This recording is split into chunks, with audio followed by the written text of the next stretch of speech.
पोल बुड़ी यातायात बाधाप्राप्त। पोल उपरे 2 फुट उच्चर पानी। अवस्था बेहाल कलाणी मौसुमी ऋतुर लघुचाप जनित लगाण वर्षा। उपर मुंडरे लागी रही लगाण वर्षा। लगाण वर्षा जारी रहिथिबा कारणरू फुलिला देव नदीर जलस्तर। देव नदीर जलस्तर वृद्धि पाइबा फलरे उदुला जामुघाट पोल उपरे 2 फुट उच्चर पानी प्रवाहित होउछि। बुड़ी जाइछि जामुघाट पोल। लगाण वर्षा जारी रहिथिबा बेले हठात आज देव नदीर जलस्तर वृद्धि पाइबा सहित जामुघाट पोल मध्य बुड़ी जाइछि। एही पोल बुड़ी जाइथिबा बेले पोल उपरे प्रखर बेगरे पानीर स्रोत प्रवाहित हेउछि, जहा फलरे उदुला बालेश्वर जोगाजोग मध्य बाधाप्राप्त होइछि। केवल सेतिकी नुहे, एही पोल बुड़ीबा फलरे 2 गोटी ब्लॉक अंचल को जोगाजोग मध्य बाधाप्राप्त होइछि।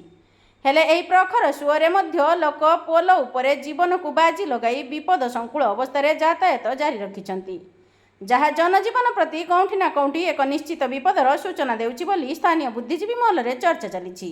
ब्यूरो रिपोर्ट, पूर्वी भारत न्यूज लाइव।